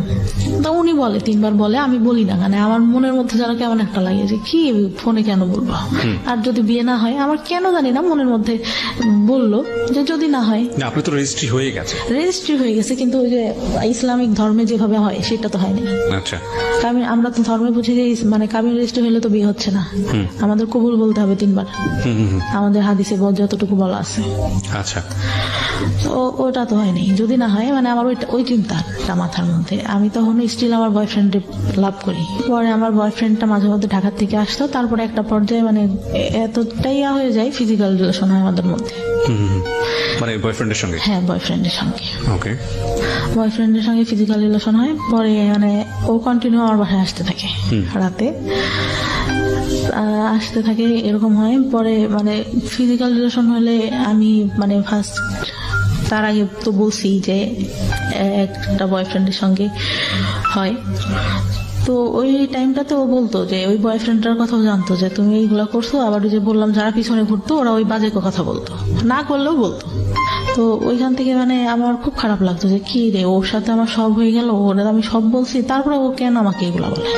পরে আমি একটা পর্যায়ে এরকম কথা বলতাম, আব্বু বলতো যে তোর বিয়ে হয়ে গেছে, ছেলে চাকরি করে, এত কথা তুই কেমনে করিস। আব্বু তো আর জানতো না যে আমি অন্য কারোর সাথে কথা বলি, কিন্তু আব্বু হয়তো আজ করতে পারে একটু আচ্ছা, যে আমি অন্য কারোর সাথে কথা বলতেছি। পরে আমি তো কিছু বলি না। পরে আমার ফোনে একদিন ফোন আসে, খাচ্ছিলাম, আব্বুরা বসেছিল, হঠাৎ করে আননোন নাম্বার থেকে ফোন দেখে আব্বু যে বুঝতে পারে যে এটা তো আমার মানে যার সাথে রেজিস্ট্রি হয় তার নাম্বার না। পরে কিভাবে যেন বুঝতে পারে জানি না। পরে ওই টাইমটাতে আবার কি হয়, একটা ছেলে আমাকে অনেক পছন্দ করতো, আব্বুকে মামা মামা করতো। আচ্ছা, পছন্দ করতো বলতে মানে আমার আব্বুকে ভাঙাই খায় মানুষ বলতে যেরকম ওরকম খাচ্ছে এখন পর্যন্ত, মানে এইটা বলতেছে এটা বলতেছে। আমার বাবা আবার তাকে এতটাই ভালোবাসে, এতটাই বিশ্বাস করে, আমার মনে হয় আমাদের থেকে তাকে বেশি ভালোবাসে। আমি বললাম যে ভাই আপনি তো আব্বুকে বলতে পারেন। আমার যখন এটা ফার্স্ট ইয়ার ভর্তি করতে নিয়ে যায় তখন উনি আমাকে বলে বাইকে এটা কি বিয়ের পরের ঘটনা এগুলো আপনার? না, বিয়ের আগে। আচ্ছা, বলতে ভুলে গেছি। আচ্ছা, পরে উনি বলে, আমি বলি যে আপনার মামাকে বললেই তো পারেন, আপনার মামা তো আপনাকে অনেক ভালোবাসে, আমাদের তাহলে বিয়ে দিয়ে দেবে, আমার বলার কেস। বলছে আমি বলবো কিভাবে, তুই বল। আমি কি এতই বেহায়া যে আমি আমার বাবাকে দিয়ে বলবো যে আপনার সাথে বিয়ে দিই? আর আপনি মানে আমি এরকম করে বলি যে আমি হয়ে দেখতেছি আপনাকে এরকম। আপনার গার্লফ্রেন্ড ছিল আমার ছোট চাচির সঙ্গে পড়তো, ওনার গার্লফ্রেন্ডটা, আপনার গার্লফ্রেন্ড আমার ছোট চাচির সাথে পড়ে। আমি যখন ছোট তখন থেকে দেখতেছি আমি হয়ে আমার বুদ্ধি হওয়ার পর থেকে আপনি এরকম, আপনাকে কেন বিয়ে করবো? তো কথায় কথা বলে তুই তো তাহলে প্রেম করিস রে। আসি প্রেম করি না করে এটা কোনো কথা না, আমার মা বাবা যার সাথে দেবে তার সাথে আমি থাকবো। পরে ভাই কি করে, বিয়েটা হওয়ার পরে উনি কি করলো, ওই ভাইয়াটাই মানে কার কাছ থেকে খোঁজ খবর নিতে জানি না, তাদের জমি জায়গা নাই, হ্যান নাই, তেন নেই, এসব বলে বিয়েটা 5 মাসের মাথায় ভেঙে দেয়। মানে আপনার যে রেজিস্ট্রি হয়েছিল সেই বিয়েটা হ্যাঁ, ভেঙে বিয়ে দেয়। ভেঙে দেয়। আচ্ছা, তা আব্বু ওই বয়ফ্রেন্ডটার কথা জানতে পারে এক পর্যায়ে। আমি বলি আব্বুর কাছে বিয়েটা ভাঙার আগে, তা বলে যে তাহলে বিয়েটা ভেঙে দিয়ে ওর সাথেই তোর বিয়ে দেবো, এরকম করে বলে। কিন্তু ভাইয়া কি করলো, বিয়ে ভাঙার পরে ওই ছেলের সঙ্গে আমাকে বিয়ে দেবে না, অন্য জায়গায় বিয়ে দেবে, এই ছেলের সাথেও দিবে। আচ্ছা, আমি আমার বয়ফ্রেন্ডের কাছে বললাম, বয়ফ্রেন্ড তখন কি করতো, পেশায় কি ছিল? কিছুই করে না? পড়ালেখা করতো, আচ্ছা, ইঞ্জিনিয়ারিং করতেছিল। তা ও বলে যে আমি তো চাকরি বাকরি করি না, আর আমার মা মেনে নিবে না, তোমার বিয়ে ভেঙে দিছে, এটা জানলে তো আমার মা নিবেই না। আসলে ভাই কথাটা ছিল হচ্ছে আমার যতটুকু দরকার ছিল ও তো আমার কাছ থেকে পাইছে, আমাকে কেন বিয়ে করবে, আমার যতটুকু ধারণা এখন বুঝি। পরে আমি অনেক কান্না করতাম যে আমি আব্বুকে বললাম তোমার কথা, তুমি এখন এগুলা কেন বলো? বলছে আমার পক্ষে সম্ভব না তোমাকে বিয়ে করা, আর তুমি আমার ফ্রেন্ডদের সাথে কথা বলতা, এইগুলা তোমাকে নিয়ে যখন সংসার করবো তখন মনে পড়লে আমি এটা মেনে নিতে পারবো না। আচ্ছা, তাই বলে। পরে একটা পর্যায়ে কি হলো, আমি মানে কথা বলাটা আস্তে আস্তে বাদ দিয়ে দিলাম, আর খুব মনে পড়তো, মাঝে মধ্যে কান্নাকাটি করতাম।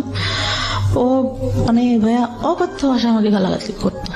আপনার বয়ফ্রেন্ড? হ্যাঁ, এত বাজে বাজে কথায় বকাবকি করতো ভাইয়া, আমি নিতে পারতাম না। অনেক কান্নাকাটি করতাম যে আমি তো তোমার আমার জীবনের এমন কোনো ঘটনা নাই যে বলি নাই, তুমি এগুলা কেন করতেছো? এগুলোর জন্য আসলে একটা ফ্যামিলি এডুকেশন প্রয়োজন হয়। মানে বিয়ের আগে ধরনের অনৈতিক সম্পর্কে না জড়ানো, বা শেয়ারিং এর জায়গা থেকে আসলে কতটুকু শেয়ার করব, যাকে শেয়ার করছি সে আসলে এতটুকু আস্থার জায়গা আছে কিনা। সো এগুলোর জন্য আসলে একটা ফ্যামিলি আন্ডারস্ট্যান্ডিং এর প্রয়োজন হয়, ফ্রেন্ডশিপের প্রয়োজন হয়, এবং একটা ফ্যামিলি আমার এডুকেশনের স্কুল প্রয়োজন হয়। জীবনে ভাইয়া একটা বান্ধবী ছিল, অনেক ভালো। ও ক্লাস 4 থেকে চলে যায়, তারপর থেকে আমার কোনো ভালো বান্ধবী জীবনে আসে নাই। রাইট, আপনি যে ভুলগুলো করেছেন আসলে ভুল করতে করতে শিখেছেন, তার আগে আপনি না, কেউ বলবে বুঝাবে এরকম কেউ ছিল না। রাইট। তো তারপর কি হলো? পরে একটা পর্যায়ে এরকম বাদ দিতাম, আর আমি মাঝে মধ্যেই ফোন দিলে ওরকম বাজে বাজে কথা বলতো।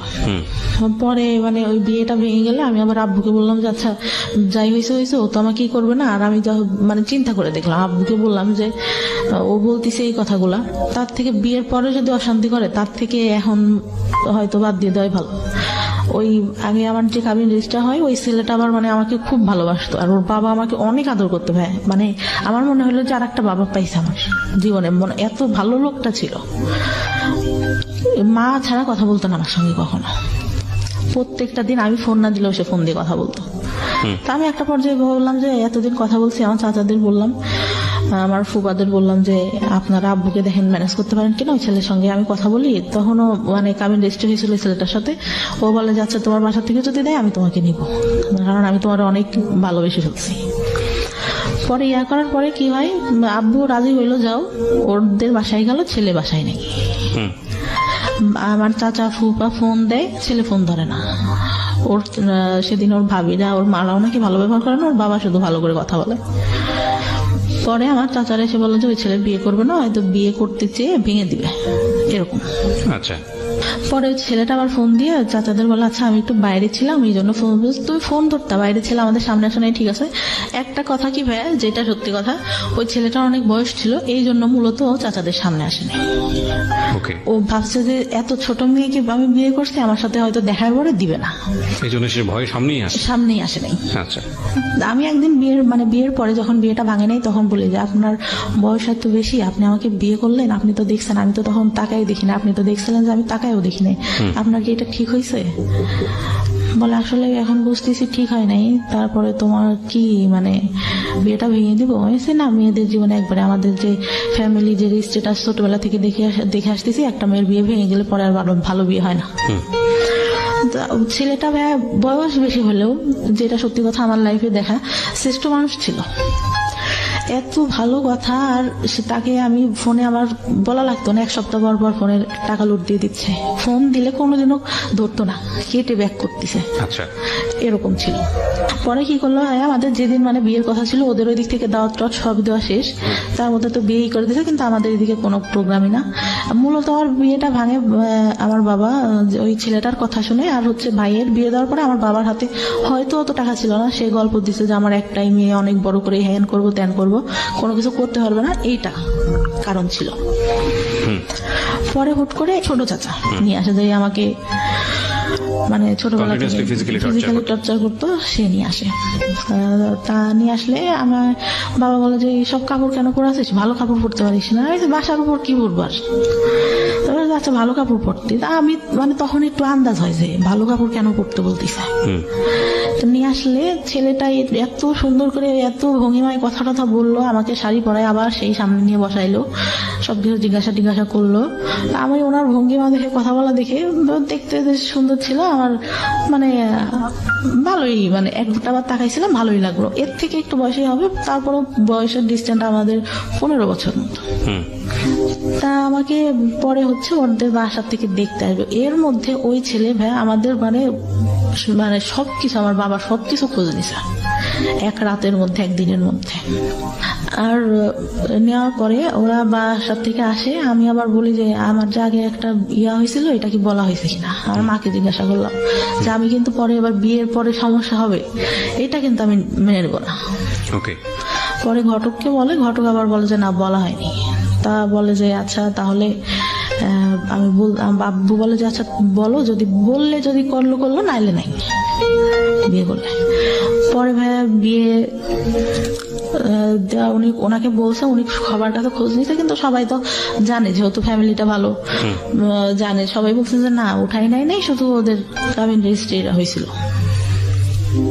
ছেলে বিয়ের আগে আসলো, ওদের বাসার থেকে সবাই আসলো, এসে ওর বাবা ও অনেকই মানে আমার, তারপর ঈদের পরে ছিল, কোরবানি ঈদের পরে মেবি, ওই দুনিয়ার লোক এসে মনে হচ্ছে আমি একটা কার্টুন বসে আছি, আমাকে দেখতেছে, কি দেখতেছে।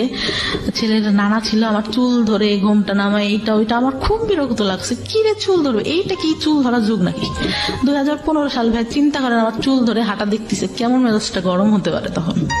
ওকে, আমার খুব মেজাজ খারাপ হয়, আমি রেগে যখন বের করে দেয় আমি আসি, চলে আসি। আমার চাচাতো ভাইরা বলতেছে আপুর কি হয়েছে, আপু কেন রাগ করছে?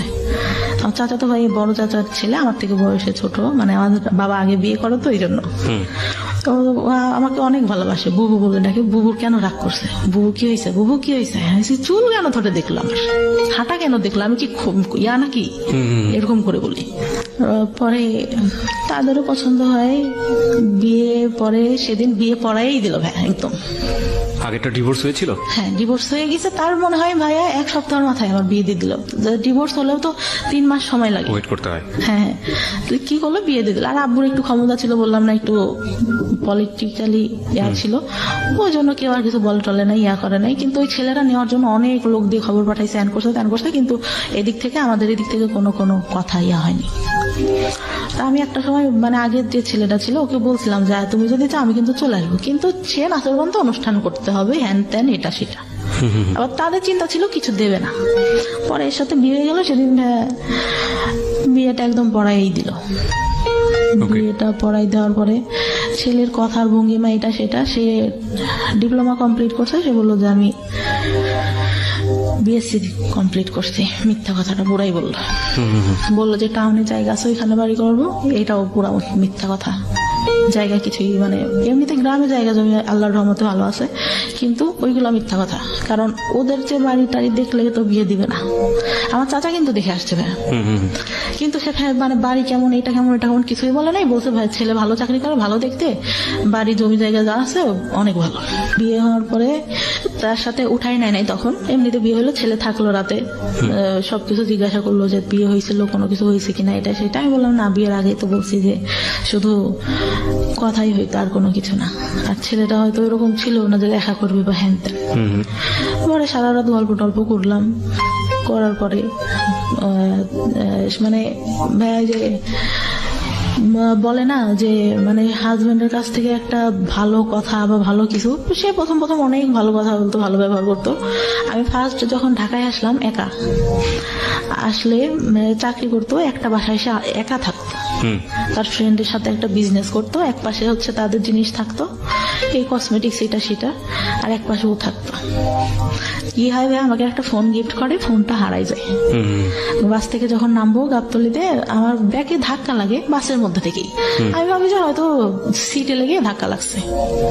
তখন আমি বাইরে নেমে দেখে আমার ব্যাগের মধ্যে থেকে ফোন নাই। নাই তো নাই, ফোন দেওয়া হচ্ছে, ফোন বন্ধ। তখন বুঝতে পারছে, বাসায় এনে বললো যে আমি অনেক কষ্ট করে সবকিছু করি এইরকম।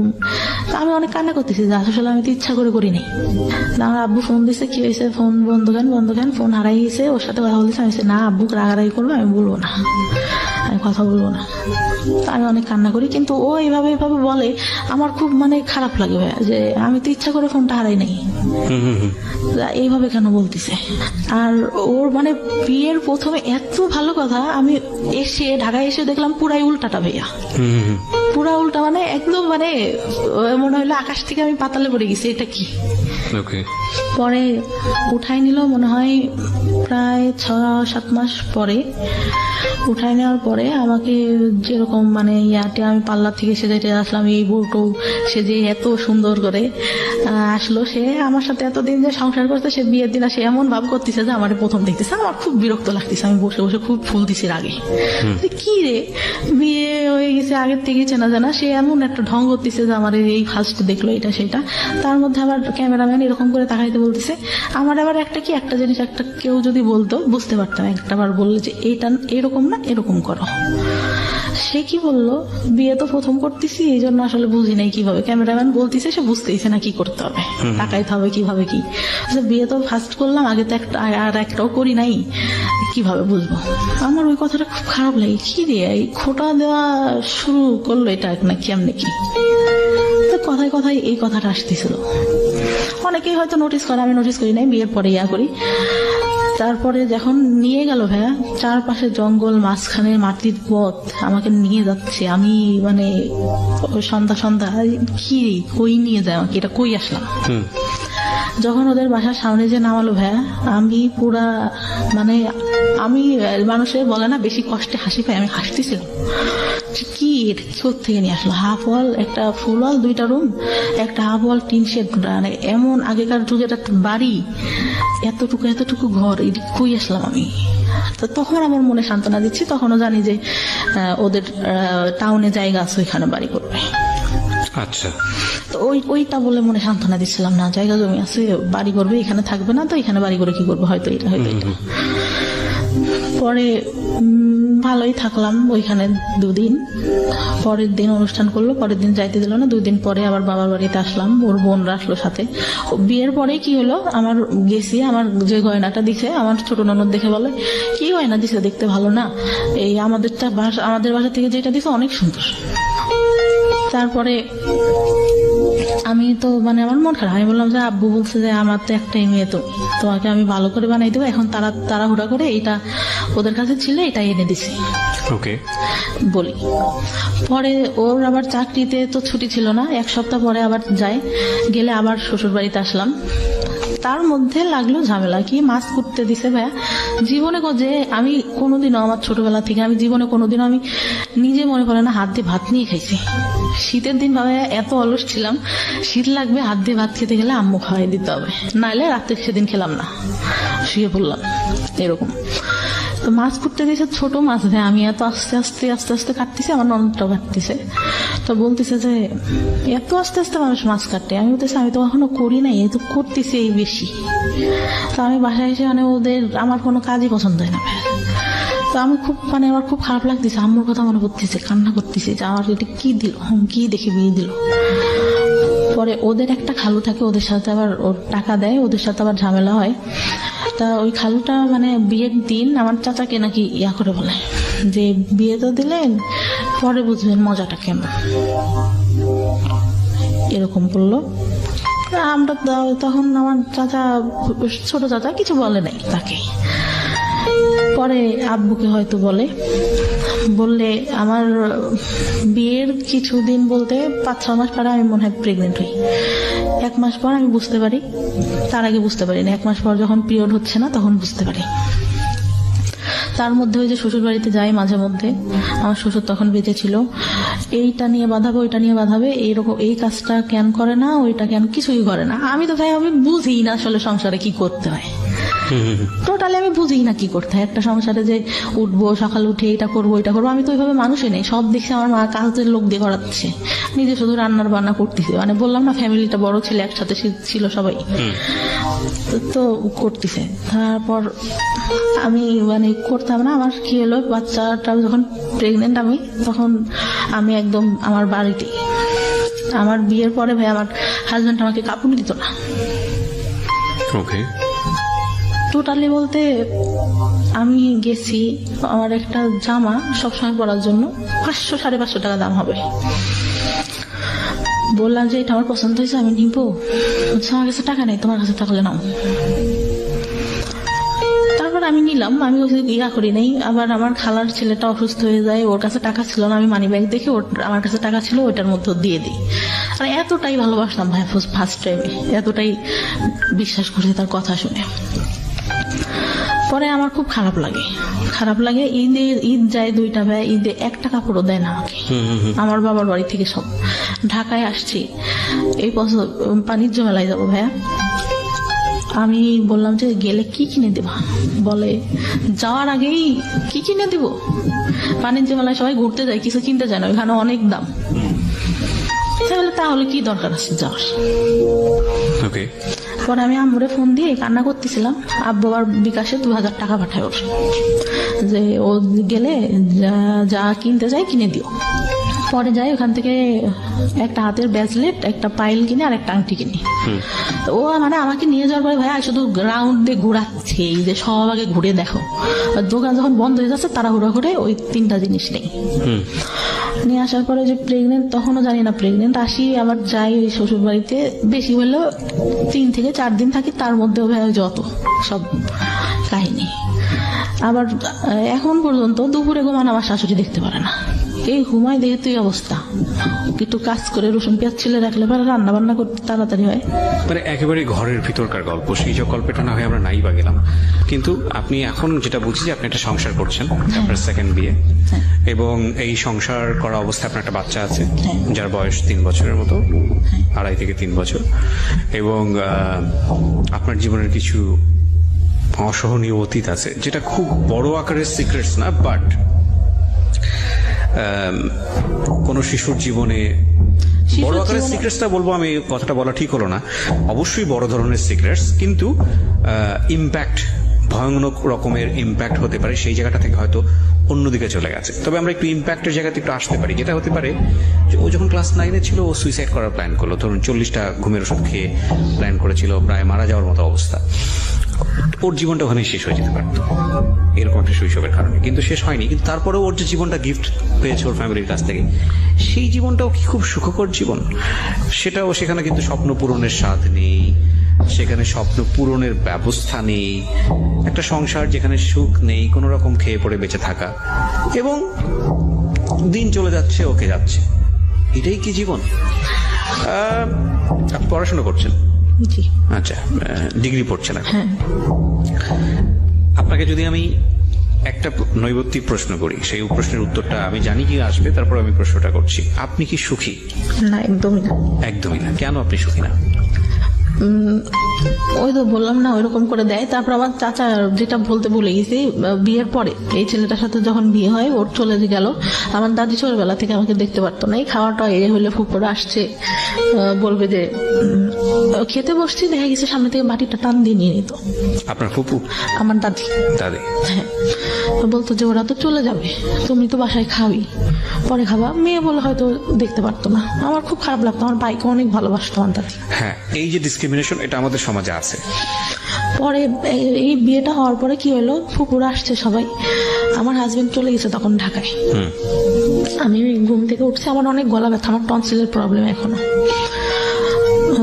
মাঝে মধ্যে ফুলে টুলে যায় একদম, কথা বলতে সমস্যা হয়, কথা বলতে পারি না। তো খেতে গেছি, আমার ভাবি আমার ভাইকে অনেক ভালোবাসে আমার দাদি। আমি খেতে গেছি, মাংসের বাটিটা সামনে আছে, আমি ডাল নিয়ে মাংসটা নিতে গেছি, উনি কোত্থেকে এসে বাটিটা টান দিয়ে সামনে থেকে নিয়ে নিতে, মানে দড়িও নাই। আমি বলতেছে তুমি কি মাংস নিবা, তোমার ফুপুরা খাইছে, যাওয়ার সময় আবার খাবে। আমার খুব কষ্ট লাগে, তখন কষ্ট লাগে।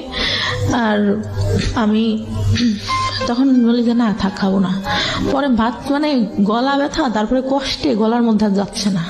যে বিয়ে হয়ে 2 দিন সময় পাইলো না, এর আগে থেকে এরকম করতো, এখনো এই ব্যবহারই। বিয়ের পরেও এটা করেছে আমার দাদি? হ্যাঁ, বিয়ের পরে। আচ্ছা, না ঠিক আছে। পরে আমার ভাই কি বললো, ভাই এই কথাটাই আসে। আমার ভাই ছোটবেলা থেকে অনেক আদর করতো, যখন রিলেশন করতাম তখন একটু মানে ওর কাছে খারাপ লাগতো, বলতো ওর কাছে হয়তো কেউ, ও মানে একটু ব্যবহার মাঝে মধ্যে খারাপ করতো, কিন্তু ভালোবাসতো এমনিতে। ঢাকার থেকে যাচ্ছে, এটা নিচ্ছে ওইটা নিচ্ছে। ও বললো যে সংসার করে খাবি তোরা, তোদের মতো মেয়েরা সংসার করে খায়। ঠিক আছে, ছোট ছোট বিষয়গুলো খুবই কষ্টদায়ক। আমার মনে হয় মেয়েদের প্রতি আরো বেশি সহনশীল হওয়া উচিত, সেটা পরিবার থেকে হওয়া উচিত।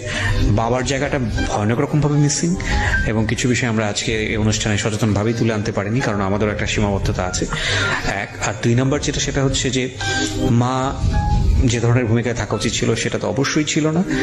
মানসিক বিকাশ বলতে যেটা বোঝায় এই মেয়েটির, সেটা হয়নি, এবং যে কারণে ওর জীবনে কিছু সিক্রেটস জন্ম নিয়েছে। সেটা হচ্ছে বিয়ের আগে এক ধরনের অনৈতিক সম্পর্কে জড়িয়ে যাওয়া, এবং সেটার রেজাল্টও ভালো না হওয়া। আপনি দেখেন, ওর জীবনে কোনো বেস্ট কোম্পানি নেই। একটা ভালো বন্ধু, সেও খুব অল্প সময়ের জন্য, তারপরে সে নাই। যাকে সে লাভ করলো, সেই ছেলেটাও তাকে নিতে পারলো না, ইজি হতে পারলো না, তাকে জীবনে রিসিভ করতে পারলো না। যাকে বিয়ে দেওয়া হলো, সেটাও একটা ভুল ডিসিশন ছিল ফ্যামিলির, প্রথম বিয়েটা। দ্বিতীয় বিয়েটার ক্ষেত্রে সেটাও হুটহাট করেই বলা চলে, যেই সংসারে সে করছে। ইন দ্য মিন টাইম, যেই অনৈতিক যে সম্পর্কগুলো তার জীবনে এসছে, সেখানে তার প্রপার এডুকেশনের অভাব ছিল। সবকিছু মিলিয়ে একটা ভজকট জীবন। এবং আমি যে প্রশ্নটা করেছিলাম, সেই প্রশ্নের উত্তরে আপনি বলেছেন না।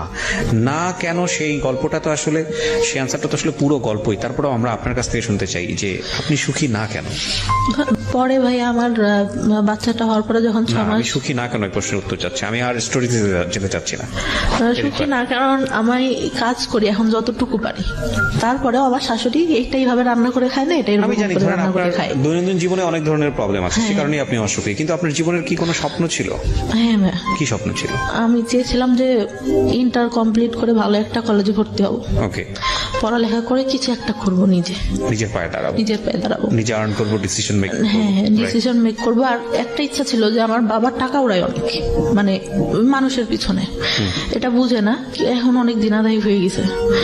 আমি চাই, আমার ভাই বিয়ে করছে, সে এখন টাকা পয়সা দেয় না, আরো পারলে বাবার থেকে উল্টা নেয়। আমি চাই তার দিনাদায়ীটা শোধ করতে। আপনি চাইতেন? আমি চাইতাম। বাবাদের ভুল এই সব জায়গাতেই, এবং হয়তো আপনার মেয়েটা যদি আজকে সেই রকম নিজের পায়ে দাঁড়াতো, তাহলে হয়তো আপনারই জন্য উপকার হতো।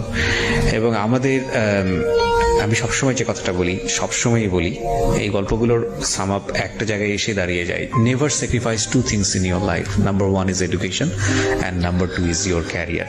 এই দুটো জিনিস স্যাক্রিফাইস করলে এগুলো কখনো জীবনের রিটার্ন আসে না। বাকি জিনিসগুলো রিটার্ন আসে, কোনো না কোনো ভাবে আমাদের সামনে ঘুরে ফিরে চলে আসে। হ্যাঁ, এখন সেই জায়গাটায় তো অবশ্যই আমি মাকে হারালে তো আপনি মাকে ফিরে পাবেন না, বউকে হারালে বউ পাবেন, হ্যাঁ এটা বলাই যায়।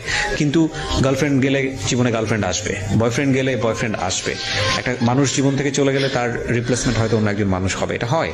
হ্যাঁ, এখন আমরা যখন লাভ করি তখন আলটিমেটলি এটাই চিন্তা করি যে না, তাকে ছাড়া আমার জীবন বৃথা। আমাদের লাভের স্টাইলটাই এরকম, ধরনটাই এরকম, আমরা অন্য কোনো কিছু চিন্তা করতে পারি না। লাভ সবসময় যখন হয় তখন একদম ব্লাইন্ডলি ডিপোজিট হয় সেই জায়গাটাতে। সো ওইটা নিয়ে আমরা, কিন্তু মজার বিষয় হচ্ছে যখন জীবন থেকে ওটা সরে যায় এবং জীবনে যখন সেকেন্ড আর একটা মানুষ আসে, তখন একটা পর্যায়ে গিয়ে মনে হয় কতটা বোকা ছিলাম, কতটা হাস্যকর ছিল এই সময়গুলো, কি কত না বড় ভুল করেছে, কিন্তু সিচুয়েশনের থেকে সেটা বোঝা যায় না। তো যাই হোক, আমি যে কথাটা বলছিলাম যে জীবনে আসলে এই দুটো জিনিস স্যাক্রিফাইস করলে এই দুটো জিনিস আর কখনো রিটার্ন আসে না, এবং তখন জীবনটা খুব দুর্বিষহ হয়ে ওঠে। কি ছেলে কি মেয়ে, প্রত্যেকেরই স্বাধীনভাবে বাঁচার ক্ষমতা আছে এবং প্রত্যেকেরই নিজস্ব চিন্তায় বড় হওয়ার সুযোগ আছে। ধরুন, কেন এই দুটো জিনিসের কথা বলি? এই মেয়েটি তার সংসার জীবনে সুখী না, এই মেয়েটি তার পারিবারিক জীবনে সুখী না, এই মেয়েটির একটা বাচ্চা আছে। এই মেয়েটির যদি অন্তত ডিসিশন মেক করার ক্ষমতা থাকতো, যে পৃথিবীর কোনো জায়গা থেকে সে সুখী না কিন্তু তার ডিসিশন মেক করার একটা ক্ষমতা আছে, অন্তত ওই জায়গাটা সে সুখী হতে পারতো। আর ডিসিশন মেক করার ক্ষমতা তখনই থাকে যখন একটা মানুষ আর্ন করে, যখন একটা মানুষের আয় করার ক্যাপাসিটি থাকে। যে মানুষটার আয় করার ক্যাপাসিটি থাকে না, সে মানুষটার ডিসিশন মেকিং করার ক্ষমতা থাকে না। সুতরাং পৃথিবীর সমস্ত জায়গা থেকে যদি আপনি বঞ্চিত হন হ্যাপিনেসের জায়গাটা থেকে, আর্ন যদি আপনি করেন, পয়সা রোজগার যদি আপনি করেন, আপনার যদি একটা জব থাকে বা অন্য কোনো যে কোনো বৈধ উপায় আপনি যদি অর্জন করেন, সেক্ষেত্রে আপনার অন্তত একটা হ্যাপিনেস থাকবেই থাকবে। So never ever sacrifice your career, and education না থাকলে ক্যারিয়ার আসবে না। সচরাচর আমরা সেটাই দেখি, ব্যতিক্রম অনেক আছে। তো এডুকেশনও আসলে স্যাক্রিফাইস করা উচিত না। এডুকেশনের স্যাক্রিফাইসনেসটা নিজের জীবনটাকে অনেকখানি দুর্বিষহ করে তোলে। এই মেয়েটির ক্ষেত্রে যেটা হয়েছে এডুকেশনের ক্ষেত্রে, সেটা পারিবারিক ভুল এবং তার নিজেরও অনেকখানি ইচ্ছার অভাব ছিল। একটা সময় তার মনে হয়েছে যে পড়াশোনা করে কি বা হবে, সে যেটা দেখেছে।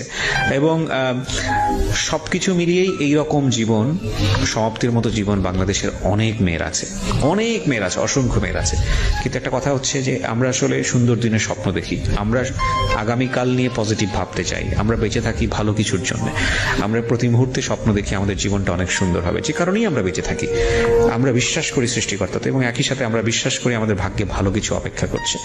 যে কারণেই সমাপ্তিরা এত স্যাক্রিফাইস করেও তাদের সন্তানদের মানুষ করেন এবং ভবিষ্যতের আশায় বসে থাকেন।